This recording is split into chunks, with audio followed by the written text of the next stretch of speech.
40,000 பாடல்கள், கிட்டத்தட்ட ஒரு 20 மொழின்னு சொல்கிறாங்க. அதாவது மாநில விருதுகளே 30 விருதுகள் கொடுத்துருக்காங்க. தேசிய விருது 4, பத்ம பூஷன் விருது கொடுத்துருக்குறாங்க. இந்த அம்மா நிராகரிச்சிருக்கிறாங்க. பாரத ரத்னா பட்டம் கொடுத்தா நான் வாங்கிப்பேன் அப்படின்னு சொன்னாங்க. இப்போ கொடுப்பாங்களான்னு தெரியாது. எல்லாமே இங்கே இறந்த பிறகு கொடுக்குறவங்க தானே இவங்க. 7-8 வருஷம் முன்னாடி நிறுத்திட்டாங்க பாடுறது. அது காரணம் என்னென்னா, அவங்களுக்கு மெமரி லாஸ் கொஞ்சம் வர ஆரம்பிச்சு. இவங்களுடைய தனிப்பட்ட வாழ்க்கை எல்லாமே கொஞ்சம் சோகமானது தான். நல்ல கணவன் அந்த அம்மா கிடச்சி, கணவர் இறந்து போயிடுறாரு.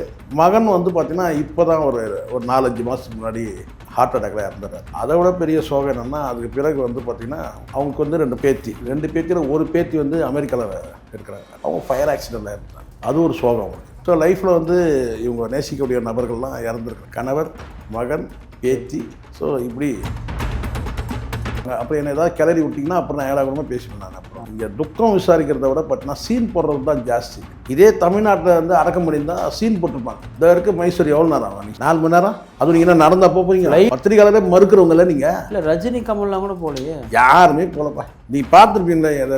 யாருமே போகல. இதே இங்கே தமிழ்நாட்டில் தான் அத்தனை பேரும் போய் வந்து ஆஜராகிட்டு இருப்பான். சீன் போட்டு இங்கே ஒரே அமக்கலம் பண்ணியிருப்பாங்க. இதே இந்த கேள்விங்க பாக்கியராஜ் எவ்வளோ சீன் போடுச்சிங்க, பாரதிய ஜனதா எவ்வளோ சீன் போடுச்சிங்க, ஏன் எஸ் ஜானகி போடல? போட வேண்டியது தானே. மைசூரில் எவ்வளோ சீன் போடுதுங்க. கொஞ்சம் நெஞ்ச சீன்லாம் கிடையாது. இதுங்களுக்காக பாடினவங்க தானே. உள்ளபடி என்ன செஞ்சிருந்தோம்? சரிப்பா நீ போலப்பா. இங்கே வந்து பார்த்தீங்கன்னா வந்து ஏதோ ஒரு பொது இடத்துல அவங்க படத்தை வச்சு யாருமே செய்யல. அது கமலா இருக்கட்டும், ரஜினி இருக்கட்டும், யாரும் பொதுவாக சொல்லுங்கள், மனசாட்சியோட பேசுங்க. இந்த நடிகைகள்லாம் நான் கேட்குறேன், இந்த கேள்விங்கெல்லாம் போய் இந்த கிழ நடிகைகள்லாம் எவ்வளோ சீன் போட்டிங்க நீ? பாக்கியராஜோட இவங்க வந்து குறைஞ்சிட்டாங்களா? நான் கேட்குறேன். கம்பேரிசன் நான் சொல்கிறேன். இப்போ புரியுதுங்களா இதுக்கு கேட்டகரி என்னன்னு சொல்லிட்டு? ஃபஸ்ட்டு கேட்டகரிங்க சீன் போடுறீங்க பத்திரிக்காரங்கிட்ட மட்டும். இங்கே ஏன் இங்கே வந்தீங்க, அங்கே வந்தீங்க, ஏன் நீ போக வேண்டியதானே? இப்போ பத்திரிக்காரன் யாரும் வரல இல்லை. அங்கே இரங்கல் கூட தெரிவிக்கலப்பா பல பேர். அஜித் இருக்கார்ல, அவரே எங்கள் தமிழ்நாட்டில் செத்தா கூட யாரும் சாக போக மாட்டுறாரு. அடங்கடுப்பேன். அது ஒரு வகையான பைத்தியம். பல பைத்தியம் இருக்குங்க. என்ன சொல்லக்கூடாது? நான் அஜித் குமார் பைத்தியம் சொல்லக்கூடாது. பெரிய லாடு லப்புக்கு அதான் கிடையாது. தன்னை அப்படியே பெரிய கல்ட்டு நினச்சிக்க வேண்டியது. தமிழ்நாட்டிலேருந்து யாராவது வந்து ஒரு பிரபலம் போய் நானும் பார்த்தேன், நேற்றெல்லாம் தேடி பார்த்தேன். 40,000 பாடல்னா, அதுவும் கமலுக்கெல்லாம் வந்து பாடின பாடல் இருக்க வேறு லெவல். அந்த மாதிரி பொறுத்த வரைக்கும் ஒரு குழந்தையாகவும் பாடுவாங்களாம், ஆண் குரலில் பாடுவாங்களாம். வந்து அந்த மாதிரி ஒரு டேலண்ட்டு. அதில் வந்து குறிப்பாக நீங்கள் அந்த படம், இந்த சகலகலாவல்லன் படத்தெல்லாம் பார்த்தீங்கன்னா பாடல் பிச்சு எடுத்திருப்பாங்க. அதுவும் இந்த அம்பிகாவும் வந்து இவரும் வந்து நிலாக்கா இது நேரம் அதில் அந்த ஹம்மிங் கொடுப்பாங்க பாருங்க, வேறு லெவல்.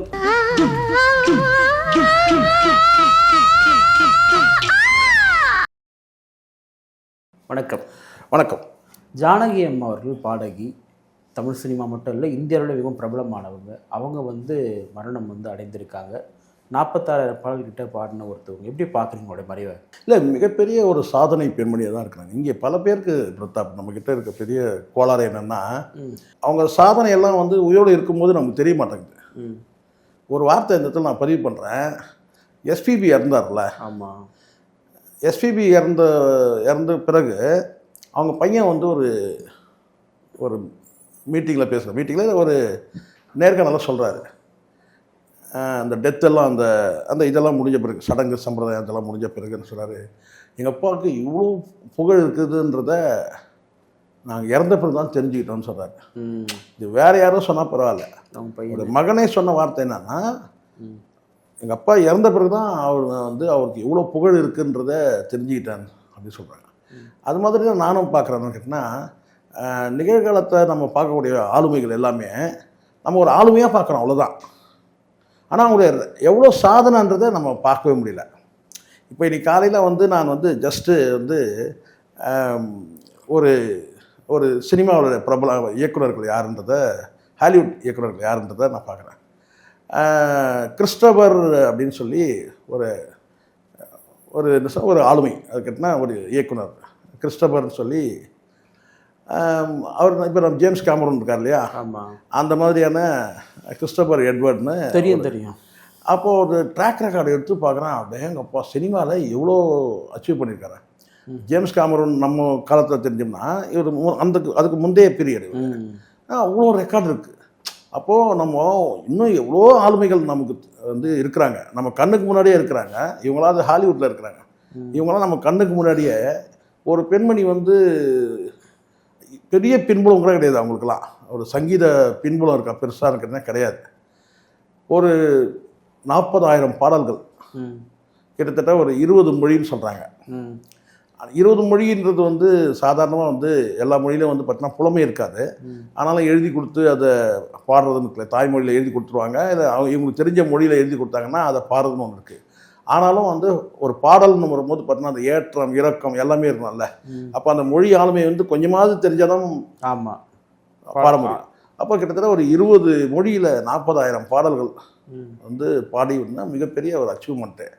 இதில் என்னென்னா அந்த அம்மாவுக்கு வந்து அதாவது மாநில விருதுகளே 30 விருதுகள் கொடுத்துருக்காங்க. தேசிய விருது 4.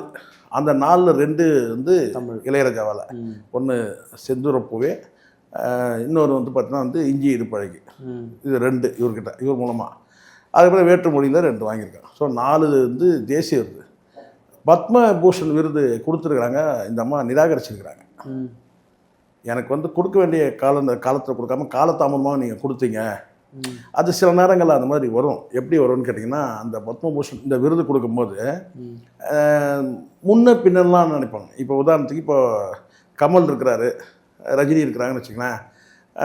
ரஜினிக்கு கொடுக்காம கமலுக்கு கொடுத்துருக்காங்கன்னு வச்சுங்க. கமலுக்கு கொடுத்துருக்காங்கன்னா அது என்ன குறிப்பிட்ட அந்த ஸ்கேல் இருக்கும் இல்லையா, அந்த ஸ்கேலில் வந்து பார்த்திங்கன்னா நான் முன்னாடி இருந்திருப்பேன். ஆனால் என்ன வரும், ஏதோ ஒரு அந்த டீம் தானே பண்ணுறது, இந்த தேசிய விருது அந்த டீம் தானே பண்ணுறது. அதில் சில நேரத்தில் அரசியல்லாம் நடக்கும். இவர் யார், எந்த அரசியல் கட்சி சார்ந்தவர், அந்த மாதிரியெல்லாம் பார்த்து தான் கொடுக்குறாங்க. ஸ்ட்ரைட்டாக வந்து பார்த்தீங்கன்னா அப்புறம் ரொம்ப நேர்மையாலாம் ஸ்கேல் கிடையாது. இந்த ஸ்கேல் வந்து பார்த்திங்கன்னா பெண்ட் ஆகும். ஸோ அப்படி இருக்கும்போது அந்த மாதிரி ஒரு வேற்றுமை. ஒரு கட்டத்தில் வந்து எனக்கு தெரிஞ்சு ஒருத்தர் தான் சொன்னார், தேசிய விருது எனக்கு வேணாம், வேறு யாருன்னா கொடுங்கன்னு சொன்னவர். யார் தெரியுங்களா?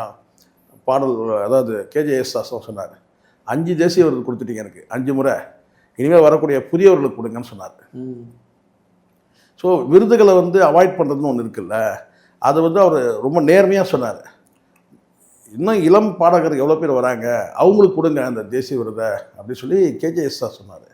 ஸோ அந்த வகையில் வந்து பார்த்திங்கன்னா, இப்போ உதாரணத்துக்கு நீங்கள் இவரை பொறுத்த வரைக்கும் வந்து இந்த அம்மாவை பொறுத்த வரைக்கும் பத்மபூஷன் பட்டத்தை வந்து இவங்க அவாய்ட் பண்ணிட்டாங்க. ஆனால் ஒரு கட்டத்தில் அவங்க சொன்னாங்க, எனக்கு பாரத ரத்னா வேணா கூட, சிரிச்சுக்கிட்டே சொன்னாங்க. அது வந்து சிரிச்சுக்கிட்டு சொன்னாங்க. அதாவது எதிர்பார்ப்பு இருக்கா இல்லைன்னு கிடையாது. எனக்கு பாரத ரத்னா கொடுத்தா நான் வாங்கிப்பேன், ஏன் பத்மபூஷன் பட்டம் வந்து அவாய்ட் பண்ணிக்கும்போது சிரிச்சுக்கிட்டே அவங்க என்ன சொன்னது என்னன்னா, நான் பாரத ரத்னா பட்டம் கொடுத்தா நான் வாங்கிப்பேன் அப்படின்னு சொல்லி சொன்னாங்க. ஸோ அதுக்காக இப்போ கொடுப்பாங்களான்னு தெரியாது. எல்லாமே இங்கே இறந்த பிறகு கொடுக்குறவங்க தானே இவங்க. இல்லை, உயிரோடு இருக்கிற சச்சினுக்கெலாம் கொடுக்கும்போது அந்த மக்கள் இல்லை, அதுதான் அவங்க இப்போ ஏன் அவாய்ட் பண்ணுறாங்கன்னா, சில பேர் உள்ளபடியே பார்த்தீங்கன்னா கொடுக்க வேண்டிய நேரத்தில் எனக்கு கொடுக்காம என்னை வந்து காக்க வச்சுட்டு நீங்கள் வந்து எனக்கு பின்னாடி கொடுக்குறதுன்றது, அதனால வந்து பல பேர் அவாய்ட் பண்ணியிருக்கிறாங்க. அந்த பட்டத்தையே கொண்டு போய் சரண்டர் பண்ணவங்களும் இருக்கிறாங்க, வாங்கிட்டு சரண்டர் பண்ணவங்களும் இருக்கிறாங்க, அதுக்கு மதிப்பளிச்சுட்டு நிராகரித்தவங்களும் இருக்கிறாங்க. அதெல்லாம் நிறைய நடந்திருக்கு கடந்த காலத்தில். அது ஏன்னா அந்த விருது வழங்குறதுலே வந்து பார்த்திங்கன்னா ஒரு அரசியல் இருக்குது, இல்லாமலாம் கிடையாது. அரசியல் இல்லாமல் இருந்தால் பிரச்சனை கிடையாது. இவங்க யார், எந்த மாநிலத்தை சார்ந்தவங்க, எந்த அரசியல் கட்சி சார்ந்தவங்க, எந்த மொழி பேசக்கூடியவங்க, சவுத்து நார்த்து, இது எல்லாமே இருக்குது. இதில் வந்து பார்த்து கொடுக்குறதெல்லாம் இருக்குது, இதெல்லாம் இருக்குது. அது வந்து அங்கே உட்காரக்கூடிய கமிட்டியில் இருக்கிறவங்களுடைய அந்த பார்வை பொறுத்து தான். ஸோ அதனால் அவங்க வந்து என்ன செஞ்சாங்க, அதை அவாய்ட் பண்ணிட்டாங்க, பத்மபூஷன் பட்டத்தை அவாய்ட் பண்ணிட்டாங்க. இதில் என்னென்னா, இப்போ நீங்கள் இப்படி எடுத்துங்களேன், நீங்கள் பத்மபூஷன் பட்டம் கொடுத்தீங்கன்னு நினைச்சிங்க, நீங்கள் பாரத ரத்னாவோட நீங்கள் தர வேண்டாம். இப்போ நீங்கள் பிரபல பாடகி லதா மங்கேஷ்கர், ஆஷா போஸ்லே, இவங்களுக்குலாம் பார்த்தீங்கன்னா தாதா சாஹேப் வாழ்க்கை விருது கொடுத்தாங்க. கிட்டத்தட்ட அவங்க பண்ண அதே ரெக்கார்டு இவங்க பண்ணியிருக்கிறாங்க. அதே ரெக்கார்டு. அவங்களாவது பார்த்தீங்கன்னா 3 மொழியை கடந்து இருக்க மாட்டாங்க, 3 மொழியை வந்து கடந்திருக்க மாட்டாங்க, அல்லது 4 மொழியை கடந்திருக்க மாட்டாங்க. நீங்கள் எடுத்து பார்த்தீங்கன்னா தெரியும் அவங்களுடைய பாடல்கள் எண்ணிக்கையில் சொல்கிறேன். ஆனால் பட் இவங்களது அப்படி கிடையாது. 5 மொழி இவங்களது, தமிழ், தெலுங்கு, மலையாளம், கன்னடம், ஹிந்தி. இந்த 5 மொழியை கடந்து இது வந்து பார்த்திங்கன்னா வந்து எழுதி கொடுக்காம அந்த மொழியில் டைரெக்டாக பாடுறதுன்னு ஒன்று இருக்குது. டைரெக்டாக படித்து வருது. வேற்றுமொழி 20 மொழி அடுத்த ஒரு கிட்டத்தட்ட ஒரு 20 மொழியில் பாடியிருக்கிறாங்கன்னா, அதை வந்து இவங்களுக்கு தெரிஞ்ச மொழி இருக்கிற அந்த 5 மொழி இருக்கு இல்லையா, அதில் எழுதி கொடுத்து படிக்கிறதுன்னு ஒன்று இருக்குது. ஸோ அந்த அளவுக்கு மிகச்சிறந்த ஆளுமை இவங்க. ஆஷா போஸ்லேக்கு தாதா சாஹேப் வாழ்க்கை விருது வழங்கப்படுதுன்னா இவங்களுக்கும் வழங்கி இருக்கணும். ஆனால் இந்த பத்மபூஷனோட இவங்க நிராகரித்த உடனே அடுத்து எந்த விருதுக்கும் இவங்களை கன்சிடர் பண்ணல. ஏன்னா அது அது அந்த மாதிரி பண்ணுவாங்க. சென்ட்ரலில் வந்து பார்த்தீங்கன்னா ஒரு விருதை வந்து நீங்கள் அவாய்ட் பண்ணுறீங்கன்னு சொன்னால் அடுத்த விருதுக்கு வந்து உங்களை கன்சிடர் பண்ண மாட்டாங்க. அந்த விருது அதனால தான் சில பேர் என்ன செய்வாங்கன்னு கேட்டிங்கன்னா விருது வாங்கிடுவாங்க. விருது வாங்கிட்டு கொண்டு போய் என்ன செய்யணும்னு கேட்டிங்கன்னா அந்த விருதுக்கு கொடுக்குற மரியாதை அது. அந்த விருது வாங்கிக்கிட்டு தங்களுடைய எதிர்ப்பு தெரிவிக்கும் போது கேட்டிங்கன்னா கொண்டு போய் ஒப்படைச்சிடுவாங்க அவங்கள்ட்டயே. அது மாதிரி நடந்திருக்கு. ஸோ அதனால் எனக்கு வந்து என்னென்னா மிகச்சிறந்த ஆளுமை. அவங்க வந்து ஒரு பெரிய என்ன கேட்டிங்கன்னா வந்து ஒரு 88 வயசில் 80 அதான் அவங்க கிட்டத்தட்ட ஒரு பாடல் 7-8 வருஷம் முன்னாடி நிறுத்திட்டாங்க பாடுறத. கடைசி பாடல் என்ன பாடல்னு தெரியல. ஒரு 7 வருஷமாக அவங்க பாடலை நிறுத்திட்டாங்க. குறிப்பாக ஏன்னா வெவ்வேறு மொழியில் பாடுறதுனால எந்த மொழியில் நிறுத்துனாங்கன்னு தெரியாது. ஆனால் ஒரு 7 வருஷத்துக்கு முன்னாடி அவங்க நிறுத்திட்டாங்க, பாடுறதை நிறுத்திட்டாங்க. அது காரணம் என்னென்னா அவங்களுக்கு மெமரி லாஸ் கொஞ்சம் வர ஆரம்பிச்சிச்சு மெல்ல மெல்ல. அதனால் என்ன செஞ்சாங்கன்னா அந்த ரெஸ்ட் எடுக்கணும்னு சொல்லியிருப்பாங்க. ஏன்னா பாடல் இருந்தது நினைவூட்டுறது தானே அது. ஸோ நிறைய இந்த கிட்டத்தட்ட 40,000 பாடல் தான் எவ்வளோ மெமரி வேணும். ஸோ அதில் ஏதோ ஒரு டிஸார்டர் ஆகிடுச்சு. அதனால் கேட்டால் இந்த மெமரி லாஸ் ஆகிறதுனால செஞ்சாங்கன்னா பாடுறது வந்து 7 வருஷம் முன்னாடி நிறுத்திட்டாங்க. அதுவும் கடைசியாக 2 வருஷம் இருக்கும்போது ரொம்ப சிவியர் அந்த நினைவாற்றல் அந்த மறதின்னு ஒன்று இருக்குல்ல, அது வந்து அவசரப்பட்டாங்கன்னு கூட தகவல் இருக்குது. அவங்க வந்து இப்போ தமிழ் சினிமாவில் இப்போ நீங்கள்லாம் உங்களுக்கு தெரிஞ்ச அவங்க பெரிய ஒரு பாடகியாக தான் இருந்திருப்பாங்க நீங்கள்லாம் வரும்போது. அப்போது பி. சுசீலா இவங்களோட தான் அவங்க வந்து அந்த காலகட்டத்தில் தான் பயணிச்சிருக்காங்க. இப்போ பி. சுசீலா அவர்கள் வந்து ஈர்த்தளவுக்கு உங்களுடைய குரலில் ஒரு ஈர்ப்பு இல்லை அப்படின்ற மாதிரிலாம் சில பேர் இப்போ எழுதுறாங்களே, அதெல்லாம் எப்படி பார்க்குறீங்க? இல்லை எனக்கு தெரிஞ்ச வரைக்கும் அந்த அம்மாவும் சொல்கிறேன், அந்த அம்மா பெரிய ரெக்கார்டு. வேறு சுசீலாவுக்கும் பெரிய ரெக்கார்டு. சுசீலா, ஜானகி, வாணி ஜெயராம் இவங்கெல்லாம் சேர்ந்து ஒன்றாவே பாடின பாடல் தான் இருக்குது. அருமையான பாடலாம் இருக்குது. பிளாக் இவங்கெல்லாம் வந்து இன்றைக்கி ஆரம்பித்தவங்க கிடையாது. இவங்க பிளாக் அண்ட் ஒயிட் காலத்தில் இல்லை. ஸோ வாணி ஜெயராமும் சுசீலாவும் வந்து ஜானகி 3 பேருமே சேர்ந்து பாடினதுலாம் இருக்குது. இந்த முக்கியமான கேள்வி இது, அது கண்டிப்பாக பதில் சொல்லணும் இதுக்கு. நம்ம நிறைய அவங்களுடைய ரெக்கார்டுகளை படிக்கும்போது லதா மங்கேஷ்கர், ஆஷா போஸ்லே, அதுக்கப்புறம் ஜானகி, இங்கே அதாவது வட இந்திய பாடகிகள், தென்னிந்திய பாடகிகள் அப்படி தான் பிரிஞ்சு இருந்துச்சு. இவங்க அங்கே ஹிந்தியில் போனாங்கன்னா இவங்களுக்கு அங்கே வழிவிடுறது கிடையாது. அது அந்த சதி வேலையெல்லாம் வந்து நடந்திருக்கு. அதை லதா மங்கேஷ்கருக்கும் ஆஷா போஸ்லேக்குமே நடந்திருக்கு. அங்கேயே தள்ளுமுள்ளு, அக்காவுக்கும் தங்கைக்குமே ஒரு தள்ளுமுள்ளு என்னன்னு கேட்டிங்கன்னா, முதல்ல ஆரம்பத்தில் வந்து கேட்டிங்கன்னா லதா மங்கேஷ்கருடைய வந்து கால் ஷீட் கிடைக்கலையா, அவங்களுடைய இது டைம் கிடைக்கலையா, டேட் கிடைக்கலையா, உடனே ஆஷா போஸ்லே கிட்ட போங்கன்னு சொல்லி இதாச்சு. ஒரு கட்டத்தில் ஆஷா போஸ்லே இந்த பயங்கர பிஸி ஆகிட்டாங்க. அவங்க வந்து கொஞ்சம் இதுவாச்சு. ஆனாலும் வந்து பார்த்திங்கன்னா 2 பேருக்கும் காம்படிஷனில் பார்த்திங்கன்னா லதா மங்கேஷ்கர் தான். ஆனால் இவங்க 2 பேரும் செய்தது என்னன்னு கேட்டிங்கன்னா, இங்கே வந்து உள்ளே நுழைஞ்சது கிடையாது. இவங்கள உள்ளே நுழைய விட்டது கிடையாது. அவங்க இங்கே வந்து பார்த்திங்கன்னா வந்து பாடின 1-2 பாடல் உங்களுக்கு தெரியும்னு நினைக்கிறேன். இந்த செண்பகமே அது வலையோசை கலகலன்னு சொன்னேன். அந்த பாடல்கள்லாம் வந்து இங்கே வந்து அவங்க பாடினாலும் கூட வட இந்தியாவிலேருந்து அது இங்கே வந்து இளையராஜாவுடைய அந்த வேலை. ஸோ இவங்களெல்லாம் நம்ம பாட வைக்கணும் அப்படின்னு நிறைய பாட வச்சிருக்காரு. ஆமாம். ஸோ அந்த மாதிரி கேட்டிங்கன்னா, ஆனால் இவங்களுக்கு வந்து பார்த்திங்கன்னா அங்கே வாய்ப்பு இருந்தாலும் கூட பெரிய தொடர்ச்சியான வாய்ப்பு கிடையாது. இப்போ ஹிந்திலலாம் வந்து பார்த்தீங்கன்னா இவங்க வந்து மிஞ்சி போனாங்கன்னா ஒரு இப்போ 40,000 பாடலில் வந்து பார்த்தீங்கன்னா ஒரு 500 பாடல் பாடிந்தால் பெரிய விஷயம். சுஷீலாமாக்கெல்லாம் அதோட கம்மி தான் இருக்கும். எதுக்கு நான் சொல்கிறேன்னா, இவங்களுக்கு அங்கே வந்து பார்த்தீங்கன்னா போய் பாடுறதுன்னு ஒன்று ரெக்கார்டிங் தேட்டர் இருந்து தான் இன்றைக்கி ரொம்ப சொற்பமாக இருந்தது. அது ஒரு காரணம் இருக்குது. இன்றைக்கி இருக்கிற மாதிரி ரெக்கார்டிங் தேட்டர் வந்து பார்த்தீங்கன்னா இங்கே எங்கே ரெக்கார்டிங் தேட்டர் இருக்கோ அங்கே தான் பண்ண முடியும். சென்னையில் இருந்துன்னா அது மும்பை, இப்படி தான் வந்து இது. இப்போ அப்படி கிடையாது. ஆல் ஓவர் இந்தியா ஃபுல்லாக வந்து ரெக்கார்டிங் தேட்டர்ஸ் நிறைய வந்துருச்சு. வெளிநாட்டில் பாடி கூட அமைச்சிடுறாங்களே. ஆமாம் சொல்லிட்டு டெக்னாலஜி நிறைய ஆயிடுச்சு. அதனால் வந்து அந்த வாய்ப்பு வந்து, ஆனால் இது ஒரு அரசியல் இருந்தது உண்மை. அதாவது அவங்களுக்கு என்னென்னு கேட்டால் ஆஷா போஸ்லே, லதா மங்கேஷ்கர்லாம் இவங்க அங்கே வந்துடக்கூடாது வெளிப்படையாக சொல்லுவாங்களாம். இந்த மாதிரி அந்த சவுத் வாலா நார்த் வாலான்ற அந்த இது இருந்துச்சு. அதையெல்லாம் கடந்து தான் இவங்க ஜெயிச்சிருக்காங்க. ஆனால் இங்கே வந்து அப்படி கிடையாது. வாணி ஜெயராமுக்கு ஒரு என்ன சொல்லி கேட்டால் அவங்களோட வாய்ஸ்க்கு இருக்காங்க. இவங்களுடைய தனிப்பட்ட வாழ்க்கை எல்லாமே கொஞ்சம் சோகமானது தான். ஏன் அப்படி சொல்கிறீங்க? அது என்னவோ தெரியல. அது நான் பார்த்த வரைக்கும் இந்த சினிமா பாடகிகள் அத்தனை பேருக்குமே, லதா மங்கேஷ்கருக்கு வந்து வாழ்க்கை இல்லை, தனியாக திருமணமே பண்ணிக்கல. பட் ஆஷா போஸ்லே திருமணம் பண்ணிக்கிட்டு நிறைய பிரச்சனைகள். அதுக்கப்புறம் டைவர்ஸு, அதுக்கப்புறம் வந்து வேற ஒருத்தர் திருமணம் பண்ணி அது மாதிரி நிறைய வாழ்க்கையில் நிறைய சோகம் வந்து பார்த்தீங்கன்னா ஆஷா போஸ்லே வாழ்க்கையில சோகம் தான். இந்த அம்மாவுடைய வாழ்க்கையில் வந்து பார்த்தீங்கன்னா வந்து நல்ல கணவன் அந்த அம்மாவுக்கு கிடச்சி கணவர் இறந்து போயிடுறாரு. கணவர் இறந்து கிட்டத்தட்ட 96 97 கணவர் இறந்துடுறாரு. அதுக்கு பிறகு இந்த அம்மா வந்து தனிமையாக தான் வாழ்ந்துட்டுருக்குறாங்க. மகனோட துணையில் இருக்கிறாங்க. மகன் வந்து பார்த்தீங்கன்னா இப்போ தான் ஒரு 4-5 மாதத்துக்கு முன்னாடி ஹார்ட் அட்டாக்கில் இறந்துடுறாரு. அவரும் ஹார்ட் அட்டாக்கு, இவரும் ஹார்ட் அட்டாக்கு. அதான் ஒரு தடவை நான் ஒரு இது படித்தேன். அந்த அம்மா சொல்லியிருக்காங்க, எஸ்பிபி கிட்ட சொல்லியிருக்காங்க, என் கணவர் வந்து நான் இறந்துருந்தேன்னா என் கணவர் வந்து உடனே இறந்துட்டுருப்பாரு. ஆனால் இப்போ என் கணவர் இறந்து நான் உயிரோடு இருக்கிறேன் பார்த்தியா அப்படின்னு சொல்லி எஸ்பிபி கிட்ட சொன்னாங்க. ஏன்னா எஸ்பிபி ரொம்ப க்ளோஸ். எஸ்பிபியை அறிமுகப்படுத்துனதில் ஒரு நபர் இவங்க. எஸ்பிபியை வந்து இங்கே தமிழில் வந்து பார்த்திங்கன்னா வந்து பாட வச்ச பெருமையில் அந்த அம்மாவுக்கு இருக்குது. தம்பி மாதிரி தான் சொல்லுவாங்க. ஏன்னா வந்து அவர் எஸ்பிபி இறந்தபோது இந்த அம்மா பேசினாங்க, ரொம்ப நல்ல பையன் இப்படி இறந்துட்டான்னு சொல்லி ரொம்ப உரிமையோடு பேசினாங்க. ஸோ அதனால் என்னென்னா அந்த வார்த்தை கணவர் வந்து பயங்கரமான பாசம்.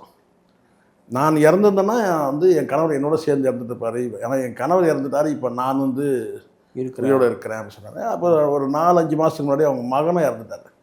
அதை விட பெரிய சோகம் என்னென்னா அதுக்கு பிறகு வந்து பார்த்திங்கன்னா மகனுக்கும் மருமகளுக்கும் டைவர்ஸ் ஆகிடுச்சு. மருமகள் டைவர்ஸ் ஆகிட்டாங்க. அவங்களுக்குள்ள முரண். அவங்களுக்கு வந்து 2 பிள்ளைகள் இருக்குது, பேத்தி. 2 பேத்தியில் ஒரு பேத்தி வந்து அமெரிக்காவில் இருக்கிறாங்க. லண்டனா அமெரிக்கா வெளிநாட்டில் இருக்கிறாங்க. அவங்க ஃபயர் ஆக்சிடெண்ட்டில் இருந்தாங்க. அது ஒரு சோகம் அவங்களுக்கு. ஸோ லைஃப்பில் வந்து இவங்க நேசிக்கக்கூடிய நபர்கள்லாம் இறந்துருக்குறாங்க.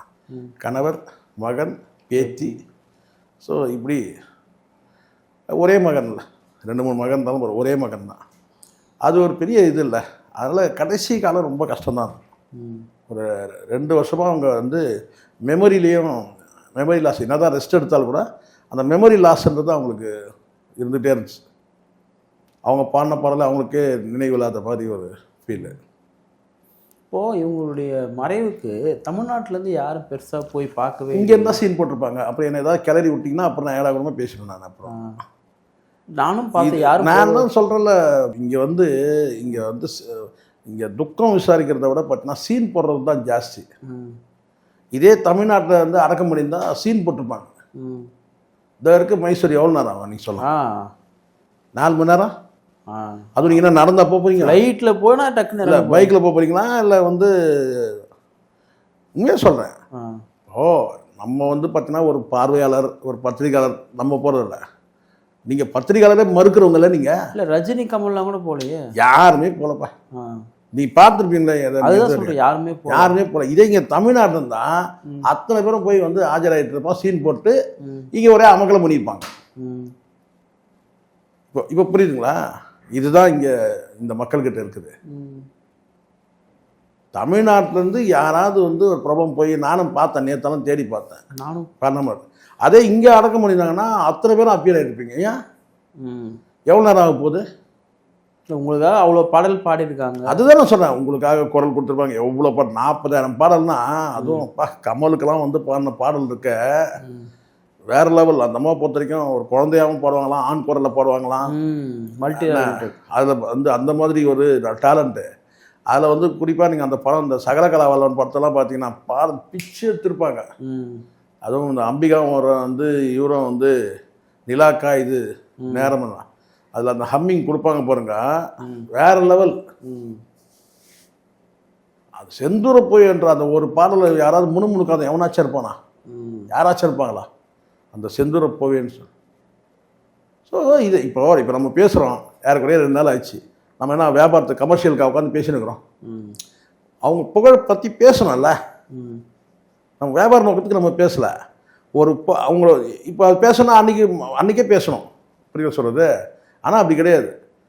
நம்ம இன்றைக்கி 2 நாள் கழிச்சு பேசினா அவங்க புகழ் பற்றி யாராவது வந்து இரங்கல் கூட தெரிவிக்கலப்பா. பல பேர் இந்த இரங்கல் தெரிவிப்பாங்கல்ல ட்விட்டரில், அது கூட கஷ்டம் உங்களுக்கு. பேப்பரில் கொடுக்க போகிறீங்க, டைப் பண்ணி வந்து ஜெராக்ஸ் எடுத்து கையெழுத்து போட்டு ட்விட்டரில் தானே டைப் பண்ண போகிறீங்க. இவர் அஜித் இருக்கார்ல, அவரே எங்கள் தமிழ்நாட்டில் செத்தா கூட யாரும் சாவுக்கு போக மாட்டுறாரு. அடம் எடுப்பேன். அவர் அது ஒரு வகையான பைத்தியம். அது ஒரு வகையான பைத்தியம். பல பைத்தியம் இருக்குது இங்கே. என்ன சொல்லக்கூடாதா? நான் அஜித்குமார் பைத்தியம்னு சொல்லக்கூடாதா? வெரி லார்டு லவ்வுக்கு அதான் கிடையாது. தன்னை பெரிய அப்படியே பெரிய கல்ட்டுன்னு நினச்சிக்க வேண்டியது அதுதான் கிடையாது. நீங்கள் சுப நிகழ்ச்சி கூட நீங்கள் தவிர்க்கலாம். ஆமாம், மறைவு ஒருத்தர் துக்க நிகழ்வில் போய் அவங்களுக்கு ஆறுதலாக போய் நிற்கிறது இருக்குல்ல. இவங்கெல்லாம் இப்போ நாளைக்கு என்ன செய்யறதுன்னா, இவனுங்கெல்லாம் செத்தானுங்கன்னு வச்சுங்க, எவனும் போகவே மாட்டானுங்க. ஏன் அவனுக்கெல்லாம் போனால் தானே உனக்கு வருவான். நீ போ உள்ளபடி நான் சொல்கிறேன். ஒரு மிகப்பெரிய ஆளுமை இருக்கிறான். அந்த ஆளுமை வந்து பார்த்திங்கன்னா ஒரு கஷ்டம் ஒருத்தருக்கு சொன்னால் கண்ணீர் விடக்கூடியவன். ஒருத்தருக்கு ஒரு கஷ்டம்னு சொன்னால் கண்ணீர் விடக்கூடியவன். நீ என்ன செய்யணும்னு கேட்டிங்கன்னா, நீங்கள் வந்து காட்சிப்படுத்துறதுக்காக நான் சொல்லலை. நீ காட்சிப்படுத்தணுன்ற அந்த உனக்கு நோக்கம் இருக்குது இல்லைன்னா நான் சொல்லவே இல்லை. நீ பெரிய கல்ட்டாக கூட நீ இருந்துக்கா. ஆனால் அந்த கடமைன்னு ஒன்று இருக்குல்ல. இப்போ நீ நேரில் போனால் பிரச்சனைப்பா, உனக்கு உன்னை ஃபோட்டோ எடுப்பான், உன் கூட நீ நின்று இது பண்ணணும் எல்லாம் நீங்கள் சொல்லுவானுங்க. நீ நேரில் போத அந்த இரங்கல் தெரிவிக்கிறதுன்னு ஒரு இருக்குல்ல, ஒரு கடமை ஒன்று இருக்குல்ல. ஆமாம், ஆழ்ந்த இரங்கல்னு சொல்லி நான் என்னுடைய முதல் பதிவு போடும்போது இந்த மாதிரி இறந்தபோது முதல்ல நான் ஆழ்ந்த இரங்கல் சொல்லிட்ட பிறகு தான் நான் போட்டேன். கடைசியாக முடிக்கும் போதும் சொன்னேன் முதல் பதிவில். அப்படி இருக்கும்போது இதில் ஒரு இரங்கல் தெரிவிக்கிறதுல என்ன உங்களுக்கு பெரிய அவ்வளோ பெரிய நீ அப்பாட்டக்கிறது. நானும் பார்க்குறேன். நான் ட்விட்டரில் போய் பாருங்கள். உங்களுக்காக உழைச்சவங்க தானே, காசு வாங்கி கூட வேலை செஞ்சுருக்கட்டும். உங்களுக்காக பாடினவங்க தானே. நடிகைகள் கிட்ட இல்லைப்பா, நடிகர்கள் விட்டுருங்க. இதே இங்கே வந்து சென்னையில் எடுத்துருந்தாக்கா இங்கே சீன் போட்டிருக்கேன் இந்த கேள்விங்கெல்லாம் போயிட்டு பஞ்சாயத்து பண்ணுறது உண்மையா இல்லையா? இதே இந்த கேள்விங்க பாக்கியராஜ் எவ்வளோ சீன் போடுச்சிங்க, பாக்கியராஜ் பாரதிய ஜனதா எவ்வளோ சீன் போடுச்சிங்க. ஏன் எஸ் ஜானகி போடல? போய் போட வேண்டியது தானே மைசூரில். எவ்வளோ சீன் போடுதுங்க, கொஞ்சம் நெஞ்ச சீன்லாம் கிடையாது. இதுங்களுக்காக பாடினவங்க தானே. உள்ளபடி என்ன செஞ்சிருந்தான். இங்கே ஒரு போட்டோ வச்சு சரிப்பா நீ போகலப்பா. இங்கே வந்து பார்த்தீங்கன்னா வந்து ஏதோ ஒரு பொது இடத்துல அவங்க படத்தை வச்சு யாருமே செய்யலை. ஆந்திராவில் நடந்த விஷயம் சொல்லட்டோமா உனக்கு? எஸ்பிபி வந்து கோவிட்ல இறந்துட்டார். அந்த டைம் உங்களுக்கு தெரியும்ல, கோவிட்ன்றது மிகப்பெரிய. எஸ்பிபிக்கு வந்து பார்த்தீங்கன்னா பிறப்பு வந்து ஆந்திராவாக இருந்தால் கூட அவருடைய வாழ்வாதாரம் ஃபுல்லாகவே இங்கே தான். அப்போ அவர் என்ன செய்யணும் கேட்டினா, மிட் நைட்டு அவருடைய பாடி ஹேண்ட் ஓவர் பண்ணுறாங்க. மிட் நைட்டில் நைட் பண்ணுறாங்க. ஆனால் இன்றைக்கி வந்து பார்த்தீங்கன்னா மெல்லிய தூறல், வானமே கண்ணீர் ஒடிக்கிற மாதிரி மெல்லிய தூறல் நல்லாவே தூருது. அப்போ நம்ம ஏரியா உங்களுக்கு தெரியல, நம்ம ஏரியா தாண்டி தான் போகுது. ஆமாம், அதாவது ரெட்டில்ஸ் வந்து லெஃப்ட் கட் ஆகும். அந்த மகரல் தாமிரப்பாக்கம் மகரல்ன்ற அந்த பகுதியில் தான் வந்து மிட் நைட்டு சொட்ட மக்கள் வந்து நிற்கிறாங்க வரிசையில். எஸ்பிபி வர பகலில் இருந்தால் என்ன ஆயிருக்குன்னு, அதாவது இந்த சாதாரண அந்த கோவிட் இல்லாமல் மழை இல்லாமல் இருந்ததா எப்படி இருந்திருக்குன்னு பார்த்துங்க. கரெக்டு தான். அந்த கொற்ற மழையில் அப்படி நிற்கிறாங்க மக்கள் அந்த வேனில். அன்றைக்கி தான் வந்து எஸ்பிபியோட செல்வாக்கு என்ன, ஒரு புகழ் என்னன்றது அன்றைக்கி தான் வந்து அதுதான் ஒரு தம்பி சரண் சொன்னது. அந்த ரோட்டில் வந்து கொற்ற மழையில் நிற்கிறாங்க பாரு. நான் பார்த்தேன்பா, நானா இது இப்படி ஜனங்க புழல் கிட்ட அந்த அம்பேத்கர் அந்த இது இருக்குல்ல, சிலை இருக்குல்ல, அந்த சிலை கிட்ட பார்த்தீங்கன்னா ஃபுல்லாக அந்த சிலையிலேருந்து கடைசி வரைக்கும் அந்த ரெட்டிஸ் வழியெல்லாம் நிற்கிறாங்க மக்கள், நிற்கிறாங்க கொடையங்கடியும் பிடிச்சின்னு வந்து நிற்கிறாங்க. போயிட்டு வந்து பார்த்தீங்கன்னா அன்றைக்கி மிட் நைட் தான் கிட்டத்தட்ட அது நடக்குது. காலையில் வந்து பார்த்திங்கன்னா வந்து மார்னிங் வந்து பார்த்தீங்கன்னா மிட் நைட் காலையில் தான் நடக்குது. அந்த ஃபுல்லாக வந்து கூட்டம், அந்த இடத்த வந்து பார்த்தீங்கன்னா அந்த அந்த பகுதி முழுவதும் பயங்கரமான கூட்டம். அந்த ரோடே வந்து பிளாக் ஆகிற மாதிரி. இத்தனையும் கோவிடு இது. ஆமாம் ஆமாம் கரெக்ட். உச்சத்தில் இது கோவிடு. மாஸ்க் போட்டு வந்து அங்கே போய் வந்து மக்கள் நிற்கிறத பார்க்குறோமா.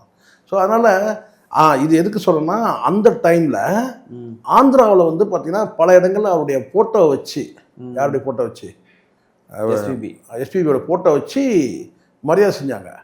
இங்கே ஒருத்தரும் பண்ணவே இல்லை. ஒரு பொது இடத்துல நீங்கள் போகலப்பா, யாருமே போகல. அந்த அம்மாவுடைய ஃபோட்டோ வச்சு, அதுவும் பொட்டோட வந்து லட்சுமி கடாட்சமாக இருக்கும் முகம், யார் ஜானகி, அந்த ஃபோட்டோ வச்சு ஒரு மாலை செய்ய போட்டு அதை மரியாதை பண்ணிக்கலாம்ல.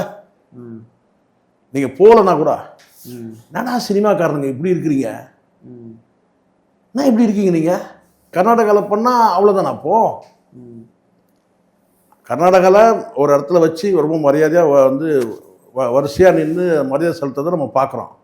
நீங்கள் அங்கே போகல, நீங்கள் அங்கே போகலனாலும் பரவாயில்ல, ஆனால் இந்த இடத்துல என்ன செஞ்சிடணும், நடிகைகள் செஞ்சிடணுமா இல்லையாப்பா நான் கேட்குறேன். நடிகைகள் தானே குரல் கொடுத்தாங்கல்ல. சினிமா நடிகர்களுக்கு விட்டுருங்க, நீங்கள் ஒன் சைடு கூட நீ எடுத்துப்பீங்க. நடிகைகளுக்கு வந்து இப்போ நடிகைகள் எல்லாம் குரல் கொடுத்தவங்க தானே இவங்க. ஆமாம், அநியாயமா திரும்ப 16 வயதில் படத்தை இவங்க எல்லாருமே கனெக்ட் ஆகிறாங்க. ஆமாம். பாரதிராஜா உச்சத்துக்கு போயிட்டார், பாக்கியராஜாவும் உச்சத்துக்கு போயிட்டார், ரஜினியும் உச்சத்துக்கு போயிட்டார், கமல் உச்சத்துக்கு போயிட்டார், இந்த அம்மாவும் வந்து பார்த்தீங்கன்னா உச்சத்துக்கு போயிட்டாங்க. எல்லாருமே கனெக்ட் ஆகிறாங்க. ஒரு நன்றி செலுத்துகிற விதம் இதுவாடா. நீங்கள் வந்து தாதா சாஹேப் பால்கே விருது தரவானா, பாரத ரத்னா படம் தரவானா, நீங்கள் உங்ககிட்டயே அந்த அந்த இது இல்லைல்ல. இதே இங்கேனா சீன் போட்டிருப்பீங்களா? கரெக்டு தான். நான் கேட்குறேன், அது கமலாக இருக்கட்டும், ரஜினி இருக்கட்டும், யாரும் பொதுவாக சொல்லுங்கள், மனசாட்சியோடு பேசுங்க. இந்த நடிகைகள்லாம் நான் கேட்குறேன், இந்த கேள்விங்கெல்லாம் போய் இந்த இந்த கிழ நடிகைகள்லாம் எவ்வளோ சீன் போட்டிங்க நீ பாக்கியராஜுக்கு? பாக்கியராஜோட இவங்க வந்து குறைஞ்சிட்டாங்களா நான் கேட்குறேன். கம்பேரிசன் நான் சொல்கிறேன். இப்போ புரியுதுங்களா இதுங்க கேட்டகரி என்னன்னு சொல்லிட்டு? ஒஸ்ட்டு கேட்டகரிங்க. சீன் போடுறீங்க பத்திரிக்காரங்கிட்ட மட்டும், இங்கே ஏன் இங்கே வந்தீங்க அங்கே வந்தீங்க, ஏன் நீ போக வேண்டியதானே? இப்போ பத்திரிக்காரன் யாரும் வரல அங்கே. ஆமாம். ஸோ ஆனால் ஒன்று பிரதாப், நான் பார்த்த வரைக்கும் நான் அதனால தான் நான் சொன்னேன், இந்த ஜேம்ஸ் கேமரூன் டைரக்டர்லாம் ஹாலிவுட் டைரக்டரை பற்றி தேடும்போது வந்து பார்த்தீங்கன்னா இன்னும் இந்த பாப் சிங்கர்லாம் அவங்க ட்ராக் ரெக்கார்டு எவ்வளோன்றது அதுக்கப்புறம் தெரியுது. ஆனால் நம்ம கூட உயிரோடு இருக்கும்போது உங்களுடைய ரெக்கார்டு தெரியல, இறந்த பிறகு தெரிஞ்சு அதேப்பா 40,000 பாட்டா. நான் எஸ்பிபி தான் வந்து பெரிய கிங்குன்னு நினச்சிருந்தேன். ஏன்னா 30,000 பாடலுக்கு மேலே பாடியிருக்கிறாரு, 36,000 37,000 பாடல். இவங்க அதை மிஞ்சி இருக்கிறாங்க. இத்தனைக்கும் வந்து பாடகிகள் வந்து காம்படிஷன் அதிகமாக. ஆமாம் ஆமாம் ஆமாம், கரெக்டு தான். அப்படி இருக்கிற காலத்தில் இந்த அம்மா வந்து பார்த்தீங்கன்னா வந்து அப்போ ஒரு நாளைக்கு சராசரியாக ஒரு நாளைக்கு வந்து பார்த்தீங்கன்னா 20 பாட்டு 15 பாட்டல் அப்படி தான் பாடினா தான் இவ்வளோ அச்சீவ் பண்ண முடியும். ஆமாம் ஆமாம், இல்லையா? 18 வயசில் ஆரம்பிச்சிருக்கு அவங்க வாழ்க்கை. சொல்லலாம் இத்தனை பாடகி இருக்காங்க. இத்தனைக்கும் வட இந்தியாவில் ஒரு காம்படிஷன் இருக்குது, எல்லா மொழியிலும் காம்படிஷன் இருக்குல்ல. அந்தந்த மொழியில் சொல்கிறேன், கன்னடத்தில் பாடக்கூடியவங்க எவ்வளோ பேர் இருப்பாங்களே, தமிழில் பாடக்கூடியவங்க இருப்பாங்க, தெலுங்கில் பாடக்கூடியவங்க இருப்பாங்க. ஸோ குண்டூரில் வந்து சாதாரண குடும்பத்தில் பிறந்து வந்து இவ்வளோ பெரிய ரெக்கார்டு வந்து உண்மையிலே பெரிய அச்சீவ்மெண்ட்.